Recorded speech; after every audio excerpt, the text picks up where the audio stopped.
Howdy, Ags. Welcome to Aggie Growth Hacks, the podcast sponsored by the McFerrin Center for Entrepreneurship at Texas A&M, where we help entrepreneurs improve their business, connect with other Aggie entrepreneurs, and support one another.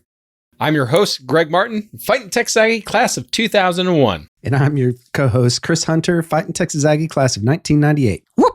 Well, we got a little story for you, Ags. Super Dave Quinn, Fighting Texas Aggie class of 1997, is the founder of Day One Experts. This is a fractional economic development company that has its purpose of helping Texas communities and companies grow, thrive, and meet their goals. So pass it back and listen up to Dave, Super Dave, as he shares some good bull. Welcome back, Ags. We have got a special Aggie Growth Hacks episode for you. Dave Quinn is joining us. And honestly, before I had met Dave, I didn't know that his company or his job, his position even existed. Dave, I'm not going to steal any thunder from you, but I think that as an entrepreneur and people that support and want to see entrepreneurs grow and achieve their goals, having someone like you is so critical and is a great resource. But first off, thank you so much for joining us today. Hey, you bet. Guys, it's always good to talk to fellow Aggies, and I appreciate what you're doing and the work you're doing to help other entrepreneurs succeed. It's so important in today's world. I believe in entrepreneurship and small business. And so I really appreciate the time and effort that you're putting into this and helping other entrepreneurs do what they do. Well, you're class of 1997, is that correct? That's right. So it's been a day or two since you've been a student on campus. What do you miss most about no longer being a student? The thing that I miss, and it's going to sound maybe a little strange, but I miss the sounds of Aggie land and taking naps on campus. Now, I put myself through school. I worked 2 jobs most of the way through. I drove a bus. I was an Aggie bus driver, but I also drove for Bryan ISD. And so I would get up, before dawn and go out and, do the bus driving, then go to campus and drive buses there. And then I would go to class. And then I would have a break, in that early afternoon, and I'd just be wiped out. And so I actually this was before cell phones, right? We didn't have cell phones walking around campus. So I actually bought a travel alarm clock. And I would find a place on campus under a shade tree, and I would put that alarm clock out, and I would sleep. I mean, I would take some of the best naps. And there's just the click-clack of senior boots and people talking. And it sounds extremely odd, I know. But I miss that sound, that just the campus life, just that background white noise of Aggie land. Man, I miss that. Those are good. Those are good days. That's probably the most unique answer we've gotten yet. That's pretty 100%. Awesome. I love it. Most people are around, I'd miss football or whatever, but yeah, taking naps on campus. Okay, that's a new one for us. We don't get to take naps anymore, right? Like that doesn't happen in the business world, right? Like I don't know that that's acceptable anymore. Although it should be. We should bring it back, but yeah. So anyway, there you go. Love it. Well, I tell you what, Dave, why don't you tell us a little bit about what you do and Day One Experts and everything that you've got going on and really how did it start and what's your origin story with that? All right. Well, thank you for that. So I'm a certified economic developer. Most people don't even know what that is or even that that's a thing. But I was working out in the oil fields of West Texas. As I said, I put myself through school. And so after school, I had to find a place where I could go and make some money to kind of pay for all of that college debt. And the oil field made a really good opportunity for me. And then, I got married and had kids and suddenly working, 16, 20 hours a day for 2 and 3 weeks at a time wasn't a whole lot of wasn't great on the family. And so I was given the opportunity by my mother-in-law to apply for an assistant city manager's job. And I'm like, I don't know anything about city management. Like, I barely know where to pay the water bill. Why would they hire me? And she's like, well, the city manager's an Aggie. He'll at least give you an interview. You need a job that doesn't take you away from the family so much. And so, as any good, smart, son-in-law does, who was being fed by his mother-in-law, I went in, I barely did my resume. I went in with no expectations. And basically it started talking. The conversation was around, what's wrong with our city? How would you help it? What is it that you would like to see? Well, I was, had young kids and I was like, well, we don't have this and it would be great if we could do this. And I want this place to be really nice parks. And And I was very passionate about it because I thought I was going to live there forever. And about 2 weeks later, he called me and said, you're the worst candidate on paper by far. And I was like, well, thank you for calling. Are you calling to tell me? Yeah, thank you. And he said, but golly, you're so passionate about it. Do you mean everything you said? And I said, well, yeah, that's why I said it. And he said, well, I'm going to hire you. And I'm like, really? I really was taking it back, right? Like, okay. Like I said, but you understand, I have no idea what it is you do. And he said, look, I can train you how to do assistant city manager. I can tell you how to run a city. I can't teach any of these other people to love the city the way you walked in with your passion. And I said, well, okay. And so I called my wife and told her I was taking the job. She's like, that's awesome. How much do they pay? And I'm like, that's a great question. I don't know. But, it was such an Aggie and and it turns out it's like, I thought, well, it's the city. They probably pay really well. And it's going to be fine. It was about half of what I was making in the oil field, right? So I was like, oh, this is this big hurdle, but it's good quality family time. Okay, we'll do that. And so about, a year or two into that job, I realized that cities management is really not a good career choice because everybody is upset with the city. It doesn't matter. Like it's the city manager's fault for everything. You don't pay your water bill. It's his fault they turned your water off. There's a pothole. It's his fault. And so after about 2 years of this, I went in and said, look, Rick, everybody that walks in the office is really mad at you. I don't think I want to sign up for this. But there's this economic development thing that everybody really loves. Like that guy gets like everybody wants to talk to me because I might have some money that I could help them with. I said, could I just do that part of the job? And apparently he was agreeing with my assessment because he's like, I think you really excel at that. So anyway, he gave me permission really to pursue economic development. I got certified in that. And really, economic developers, their whole goal or job is to create wealth in a community, to help create. And in order to do that, you have to help other people. Cities don't create wealth. The wealth is created inside the environment that is the city. And the city then provides services based on, what the wealth that's created, tax base, sales tax. It resonated with who I was. I was a person who wanted to help people. That I have always just wanted to help people, make a difference, however that looked like. And I remember, my dad was a construction guy at one point in his life. And I remember he would drive me by construction sites and say, well, our buildings. And he would say, yeah, we built that. Or I helped lay the foundation over here. Or I put the infrastructure into that building. And I always thought, man, that was so cool to be able to point out stuff that you had a real impact in building. And I really had given up. Like, I'm not ever going to be a construction guy. That wasn't my thing either. And so economic development, I suddenly realized that I could point back to, this rail park that we built or this park that we helped get funded or this multi-purpose event center that we figured out how to do. I could point back and say I had some impact in making that happen, or some company that relocates from out of state. We help them get here. We help people get jobs, and those jobs then help feed families. And so I really fell in love with economic development. I was, again, very passionate about it, loved what I was doing, and those led to success. And that success led to being called to work down in Bastrop near Austin. Fell in love with that job, was there literally a week before the fires broke out in 2011. I don't know if you remember that. It was like one of the worst wildfires in history. I was blessed to have gone through that situation. It's not something I would recommend for anybody, but having gone through it, and seeing the community and the way they rallied and the human spirit still chokes me up. So powerful. And so anyway, navigated through that, had success in Bastrop post-fire. And then I was called by Frisco, Texas. Jim Gandy was the longtime gentleman that was running the economic development in Frisco. And I always tell people, now that doesn't sound like much, maybe to most people, but in the economic development world, that was like being called by the New York Yankees to go play center field when you were playing 1A ball in some no-name town.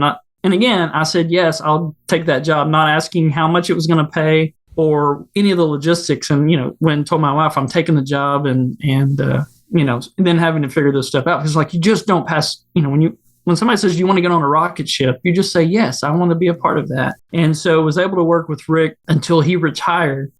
And when he retired, I followed him out of that organization. And we started our own firm called Day One Experts. really taking all the experience on both that he and I both had and really doing that for any other economic development organization in the country. We fractionalized that. So you've heard of fractional CEOs or fractional CFOs. We're doing that same concept, but with economic development. There are communities that need expertise that they don't have because they can't afford it, or politically they can't afford to hire someone. It can be a political reason, it can be financial. But the city manager is still dealing with all of the stresses, and they're, people are contacting them and they need someone they can trust to answer these questions or help with these projects. And so they can hire our expertise and get up to speed pretty quick. What's the sweet spot of so I'm assuming municipalities are your clients, are the people that you serve and engage you. We are blessed in Aggie land in the Brazos Valley to have an amazing economic development corporation. Matt Prohaska, the chair and the president, is a phenomenal cheerleader and was someone that has brought so much value to the Brazos Valley. But like you said, not everybody is as blessed to live in Aggie land. So what size of municipality is the type that gets the most benefit out of you? Well, it sort of depends, because it can be somebody who doesn't have the economic developer. So as size Melissa, Texas, right? There are 15, 20,000 people. They needed someone, a ton of growth coming at them, lots of opportunity. They needed someone just to help sort through that stuff. Fairview, Texas is another client. They have 10,000 people. Again, they don't need someone necessarily all the time, but when they need someone, they need them to be on their game and an expert. But we also help folks like Irving or some larger municipalities who have a very specific project niche that they don't have the expertise in. So we can come in and be the expertise, and nobody ever knows we're there, right? So we're the backside expertise, and it allows us to help fill the gap. And you don't have to get somebody in and ramp up and all of this. You just hire us. We're there when you need us, and then when we're gone, we're gone. That project's over. We're done. So you need a convention center, hotel, and you're not sure how to do that. Again, we have the resources and the contacts to do that. So that expertise level, because economic development is most people think about it as, okay, you're going to bring Tesla to Austin, or you're going to find a big fish that comes and invest in the town.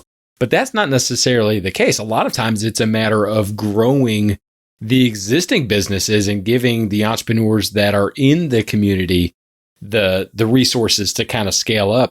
But not everyone needs that of you. So what I'm hearing you say is that if a town has, or a municipality has, some economic development questions, they can just reach out to you and be like, okay, we're having problems with this. And can you either be a consultant, or can you point us in the right direction? Yeah, so we're the on-demand. Yeah, exactly. On-demand economic development, and that could be resources, connections, relationships. So we built a pretty big Rolodex. In Frisco, we were seeing more deals in a week than some economic developers will see in a year. We did more lifetime projects in literally in a year than most will ever have. So, you do the deals like the Star and the PGA and all of these other massive projects, those are career projects, and they were happening on a regular basis in Frisco. So we took all of that expertise and those contacts and that knowledge, and now we just are able to trade in that with other cities. We also work with small businesses or developers who have an idea, but they need a place. So because we're working in the economic development world, we know about opportunities that may not exist to the public, and we can connect that. And then we also have high net worth individuals that know we have these projects that need funding. And so when it can't be funded through just purely the developer's pocketbook or the city's pocketbook, we bring in these third-party high net worth individuals. And now we have all three legs of the stool, and we can make projects happen. And so that's really what we trade in, is playing in sort of all three of those spaces, which are all three spaces that, good projects need, is funding, a place, and an idea. Awesome. Love that. So let me ask you, because I was listening to your podcast, Gone to Texas. Tell us a little bit about this podcast specifically, what you're doing with that.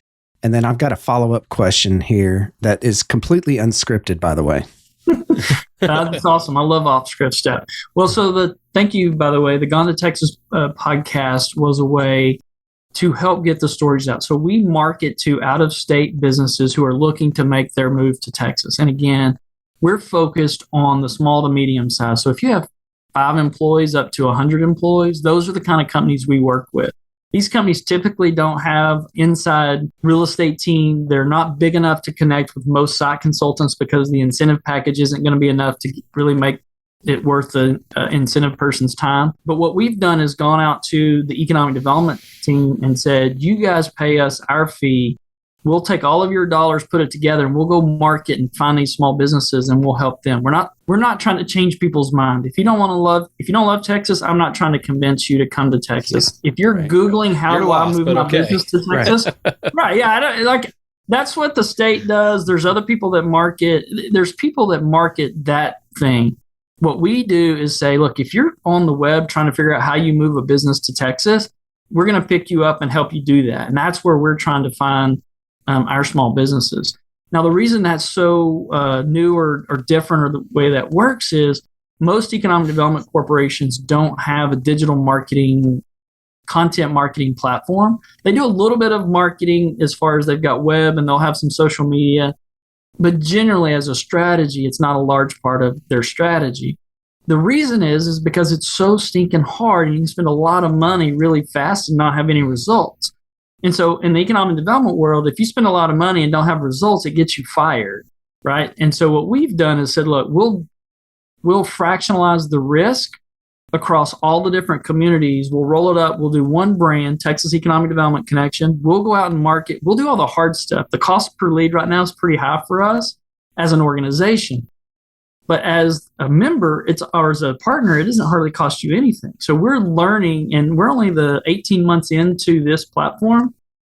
But every month, we're getting smarter about where our dollars are going, what kind of response we're getting.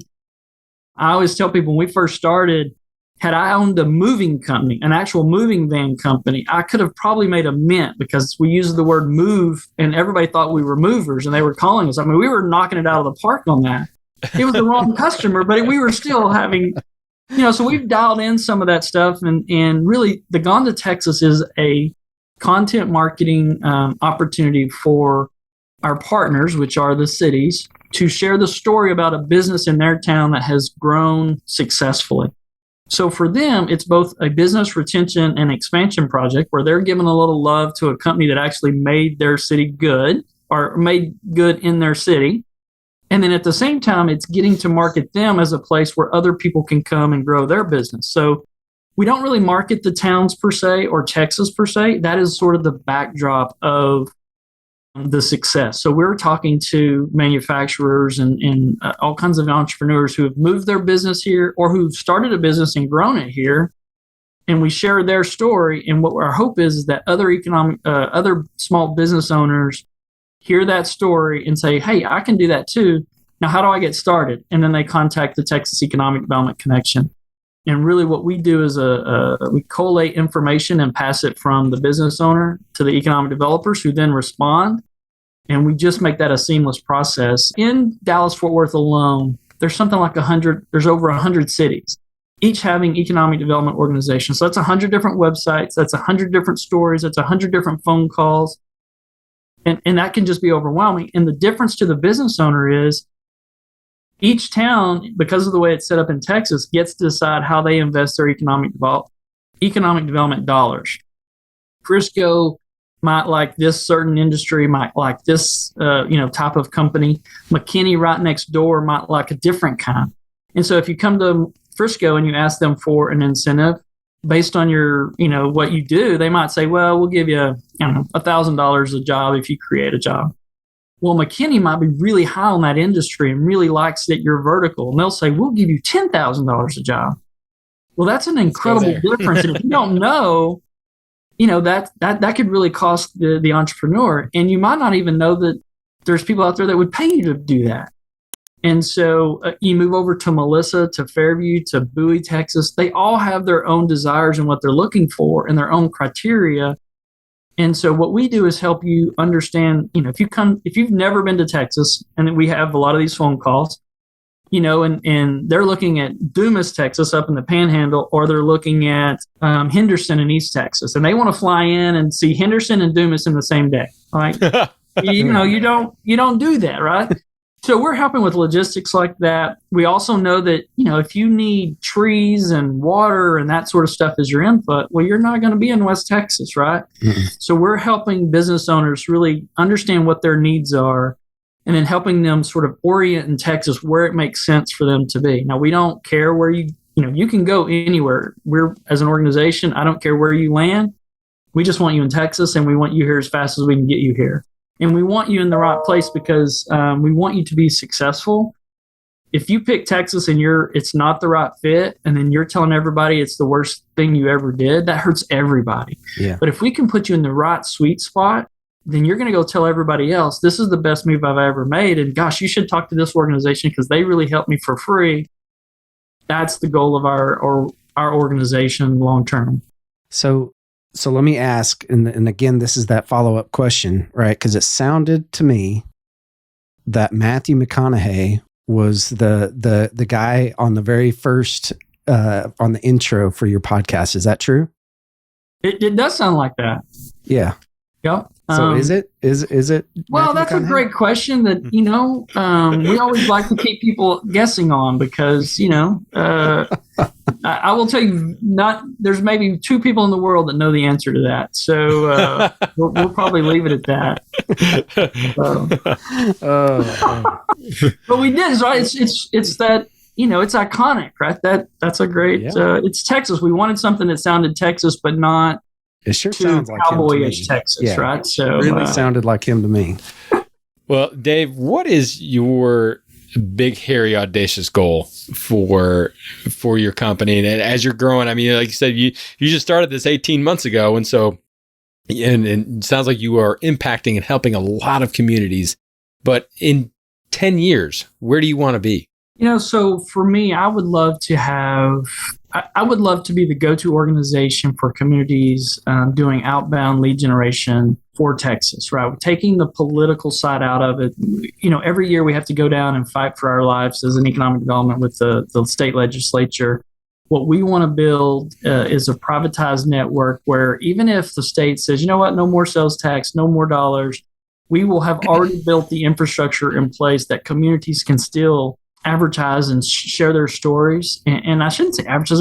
Really what we're doing is telling the story of Texas, right? So I want to be this media content producing platform that if you have a successful business in a community, then we can share your story, right? And that's my hope and goal. And really that will lead to what I hope to create is the Nobody Foundation. And the Nobody Foundation will be a nonprofit that creates opportunity for other small businesses that may not be able to plug into the normal system, right? The underserved folks in small towns where it might be hard to get financing.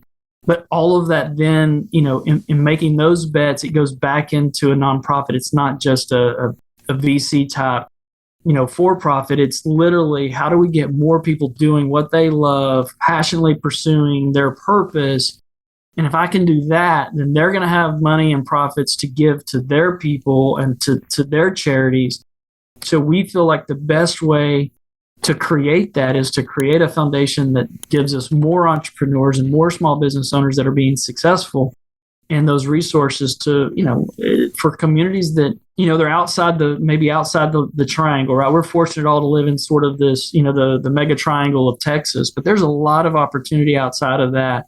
And there's a lot of good quality of life for people who want to, live in that type of environment, raise their kids. And so thinking about, can I help people get out of a situation that's not the best? They move to a city or a small town or a smaller community where they plug into and become part of the community, and their kids get to go to an entirely different environment and are successful, and they grow up and sort of perpetuate that. Everything we're doing is moving in that direction, and how do we get there? Super cool. Let's head into the lightning round. The rules are simple. You have 30 seconds or less to answer each of these questions. Okay. Number 1, what is your favorite hack? This can be personal, can be business. This is any kind of hack. because we're about Aggie growth hacks here. That brief time in the morning, I don't care if it's 5 minutes, 10 minutes, whatever I've got to sit still. And I don't know, 2 Chairs, if you've ever read that book, I'd read that book. But you spend a little time with the master of the universe, it's priceless. Dave, what is your favorite bit of advice and bonus points? We'll give you 97 bonus points if you tell us how you actually applied it. Zig Ziglar said, you can have everything you want in life if you help enough other people get what they want. I wake up every day. It completely changed the way every interaction. I don't come into interactions saying, what am I going to get out of this today? I say, how can I help this person today? Game changer. Love it. So Dave, what is your superpower? I'm a connector. Whether it benefits me or not, I'm a believer that, Steve Jobs said you look back and you can see the dots connect, but you can never see it looking forward. I'm a believer that, I can connect people. If I can do anything to make a difference, at some point it all comes back and works out to the good for me. I love that. I love that visual concept of wanting to connect people, but not knowing in the moment if where this is going to go, but having the heart to be able to do that. What gets you? You seem the type of guy that just gets out of bed and is probably going 100 miles an hour about 3 seconds after you hit the ground. But what really does get you out of bed and excited in the morning? I believe my purpose is to make a difference. And every day I get up and it's an opportunity to make a difference. As you can tell, I'm a Zig Ziglar fan. I'm an avid reader. I read a book and a half a week on average. It just is, how do I not waste today? We are only here for like a second. And that part, live your dash, and it's the dash between your dates that matter. I want every day to have mattered. So if I go to bed the same person as when I woke up, I wasted the day. And that means I can learn from anybody. Every interaction is an opportunity to learn. And if I haven't made a difference, my day is wasted. And it might be that my only difference might be that I roll into Chick-fil-A and I order stuff as Super Dave. My nickname is Super Dave. And people think it's a vanity thing, but I promise you, if you say Super Dave at Chick-fil-A, they will smile and laugh. And it's like that one small thing changed. It's a ripple thing, right? It's a little drop in the thing. That's my that's the driving force, is to get up every day and make a difference. Love it. All right. So how can the Aggie Network get in touch with you and help you moving forward? Well, that's a great question. The best way to connect with me is, I made it super easy. It's superdavequinn.com. That'll take you to my LinkedIn page. That's, I'm obviously, because it's a professional platform, that's where I'm really plugged in. Obviously, if they want to connect to the Texas Economic Development Connection, they can go to texasedconnection.com and they can get me there. And that's for any business that's looking to move or expand, relocate in Texas. It's free of charge, no cost to them, and we'll help them out there. Well, Super Dave, thank you so much for sharing your wisdom with us today, sharing with us the passion. Like I said, I've heard of an economic development corporation and a group of people, but to have a fractional EDC is such a great tool to be able to maximize your experience and your teammates' experience and your Rolodex, and just to be able to say, okay, how can we help entrepreneurs? How can we, like you said, make a difference every single day to help entrepreneurs grow their business, to become successful, however that is defined. And you are the living epitome of that. So thank you so much for sharing your story today. You bet. Well, thank you for giving me the opportunity and the platform to do it. Well, how about that, Ags? That is what you call some good bull right there. Super Dave had some amazing things that he talked about. I know that I wrote a whole bunch of things down. What was your biggest one there, Greg? The thing that stuck out to me the most was when he talked about his journey from the oil field into the city manager job, or assistant city manager job, and then into economic development, and how he really had the clarity of saying, like, look, I don't think that I want to be a city manager for the rest of my career. I want to be able to be someone that, one, everybody's happy to see, two, gives away money, and three, empowers and helps entrepreneurs to really to be able to be with that. And so that takes a lot of courage. This is a courageous guy. This is someone who accepted a job before he even knew how much it paid, but to be able to be like, hey, no, this is something that I'm passionate about, something that I'm really good at. And I think that there's a ton of parallels between the entrepreneurs that we talk about and the attitude that Dave had in saying, like, look, this is really what my purpose and my calling on this earth is, what God created me to do. And for him to be able to realize that and to be someone that lifts municipalities, lifts communities, lifts businesses up to help and support. What about you? What is something that you took away? So I think my biggest takeaway was really when he said, talked about Zig Ziglar's quote there, instead of, thinking about and approaching everything of how am I going to benefit from this? Instead of approaching it that way, you approach it of how can I help this person? Right. 100%. Yeah. And I love that. Love that as a business owner. That's what I try to think of in every single situation, try to give as much as possible. Stuff is going to come right back to you. And I love how he said that, you've got to get up and get out of bed. And if you're not thinking that, then just stay in bed, so. I agree. And just that passion where he talked about the Steve Jobs quote, connecting people. Yes. And just finding a way to serve the greater good and to make people serve what they want. Yep. And then you'll get what you want. Absolutely.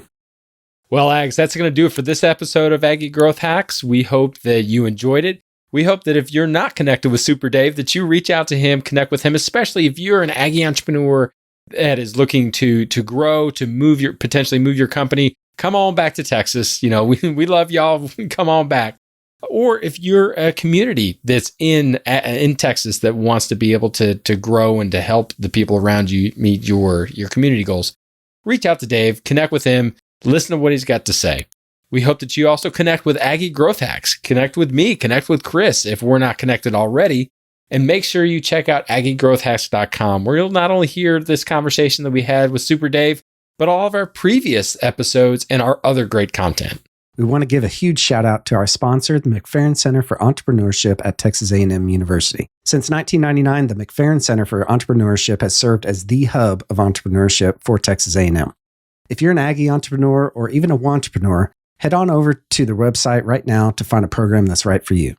Just go to aggiegrowthhacks.com/McFerrin. Well, join us next time when we connect with another great Aggie entrepreneur and learn how they hack their growth. Until then, I'm Chris Hunter. And I'm Greg Martin. Thanks and gig 'em.